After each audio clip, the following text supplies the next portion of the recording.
My first Bumble date ever was way back in 2017, and it was a tragically awkward encounter at a Menchie's on Ventura Boulevard.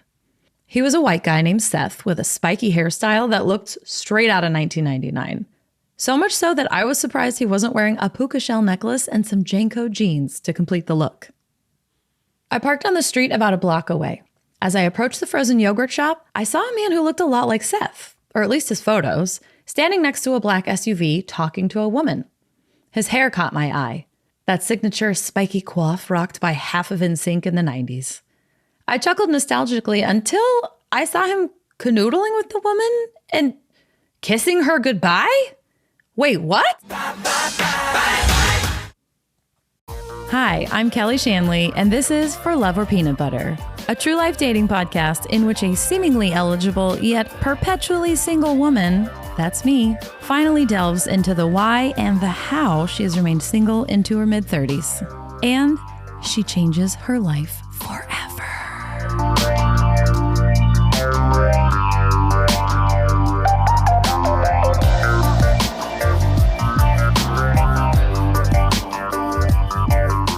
The bodybuilder who double booked me. Discretion was not the name of his game.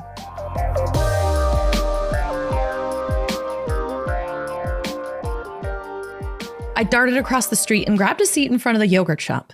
My stomach turned over. Was that him? Do I stay? Do I go? What the fuck does one do in this situation? My gut was telling me to leave, but my brain was telling me not to be rude. My stupid brain won. Suddenly, I noticed the guy from the black SUV waiting nearby.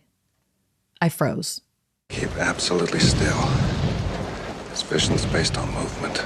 He looked around for a moment, then walked right past me. Oh, phew. It wasn't him. I texted Seth. I'm here, just waiting out front. After a moment, his response. I'm standing right behind you. I turned around and who did I see but Mark McGrath's long-lost twin, who I just saw kissing another woman. As if. I couldn't even pretend to gloss over it. Like, I literally could not process what was happening, but I had to say something. So the first words out of my mouth to my date were, wait, I'm sorry, weren't you just kissing someone over there? He studied me, trying to discern if I was serious or not. What? I did not relent. Yeah, I'm pretty sure I just saw you standing over there by that black SUV kissing a woman goodbye. He laughed uncomfortably. Well, I parked over there. He pointed in the opposite direction of the black SUV. Okay, sure, but I saw you standing over there, looking around, and then you walked right by me while I was sitting here. Yeah, I was looking for you. If you were looking for me, then why did you walk right past me? Okay, well, once you texted me, I thought it would be funny to pull a prank on you. So I walked by you and stood behind you, and that's when I sent you the text that I was right behind you. Are you guys confused? Yeah, I was too. That's strike one. At this point, I was just ready to call it. If I'm your second fro-yo date of the day, clearly you don't think I'm worth your time or your money.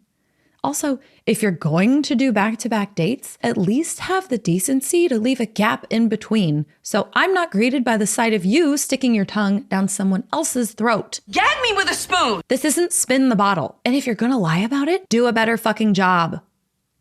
I figured we were done here. But then he motioned towards the shop and opened the door for me? I sputtered in confusion, incapable of deciding for myself whether or not I should stay or go. Evidently, he wanted to stay, and he had driven up from the west side to Sherman Oaks, so I felt bad. Ugh, female guilt. It's so fun. I should have just left. This date was like penetration without proper lubrication. The longer it lasted, the worse it got. Seth had the audacity to just skip right over the sample cups, which are, quite simply, the best part of self-serve frozen yogurt, and just handed me a cup. Strike two. I rolled my eyes to myself like an angsty teen, squeezed some fro-yo into my cup, and half-heartedly scooped some mochis on my way to the register. Seth was waiting for me with his frozen yogurt on the scale. He had the smallest dollop of chocolate yogurt and like one strawberry. Oh, that doesn't seem suspicious at all. Ha-ha! Perhaps because he just had fro-yo with another woman. Your betrayal is showing, and it looks like a dollop of fro-yo, so small, even a toddler would throw a tantrum. Tantrum! We grabbed a table inside because it was hot as balls outside. Also, because there's nothing more romantic than dining at those sterile plastic tables that make you feel like you're in a hospital cafeteria. I asked Seth about work, and since he works with writers, we actually had a blip of a good conversation. We discussed movies and TV shows, and I almost forgot about the whole double booking thing when, unprompted, he quoted my all-time favorite movie, A League of Their Own. Are you crying? Are you crying? There's no crying. There's no crying in baseball. We shared a laugh until he used it as a transition tool to humble brag about his bodybuilding glory from the days of yore. You know where else there's no crying? Bodybuilding. I stifled a giggle. I felt like there might be some crying in bodybuilding. I'm so hungry. Once he was on the subject, there was no detouring from it. He told me about how he just tried it as a hobby, but ended up winning everything. Bitch, be humble. I learned about his training schedule, his inability to have fun without alcohol, and that he felt it was worth it to look like this as he strikes a bodybuilding pose right there in the middle of Menchie's. Bitch, sit down. And then I got to hear about his cheat days at Hometown Buffet. Now, I've never been to Hometown Buffet, but I was a pretty big fan of Sizzler in my youth, so I have an idea what goes on in there. I'm all-you-can-eat salad bar. I still remember the corn fritters fondly. Seth was reflecting on how he would go in for his cheat meal and get gawked at by the other patrons. You know, I'd go in there all lean with like no body fat on me, and then, well, you know what kind of people eat a Hometown Buffet. He looked at me and puffed out his cheeks to make sure I understood. Wow, dude, got it. We could have just moved on from there, but first, he had to tell me one of his favorite stories, complete with coordinated hand motions and weird vocal inflections. This one time, At Hometown Buffet, a large woman approached him and warned him not to eat there all the time unless he wanted to, quote, end up like her. Seth did this weirdly high-pitched yet somehow deep voice, then put his elbows out wide and his fists on his imaginary hips that were a foot away from his body on either side. She had to be 300 pounds. These are her hips. Do you get it? Like they're way out here because, you know, she's so big. Can you not, please? I just stared at him, willing him to stop before the pleasantly plump grandmother and adorable grandson seated nearby overheard how callous he was being and were put off fro-yo forever. I told her, I don't eat here every day, lady, just once a week, he continued, his voice dripping with condescension. He laughed smugly. I cringed. Uncomfortable. I could just picture this guy sitting alone at a Hometown Buffet, stuffing his face with hush puppies and apple pie and washing it down with a tall glass of gravy, telling himself how much better he was than these people because he only came here once a week. I could forgive the back-to-back dates and depriving me of my sample cups, but being a straight-up asshole? Hard pass. Ooh, strike three. I shuddered and glanced towards the exit.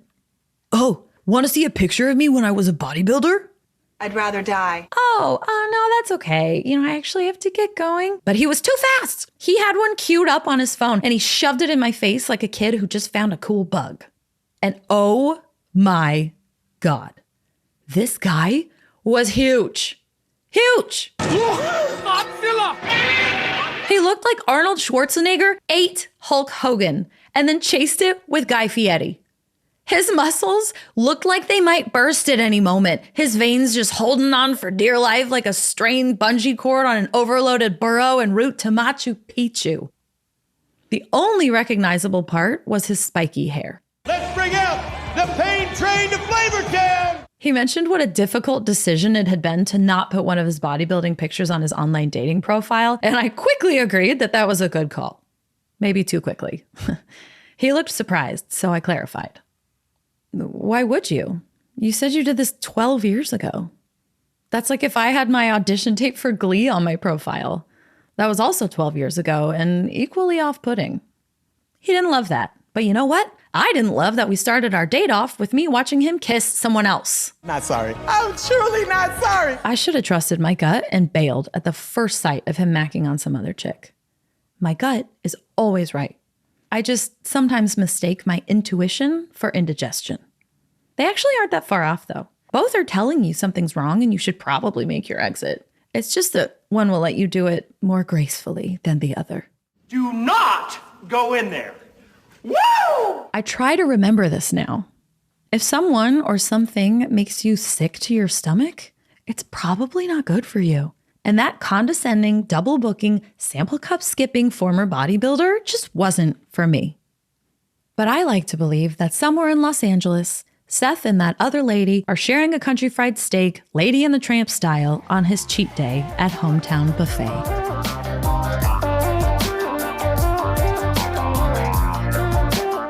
I'm Kelly Shanley, and this is For Love or Peanut Butter.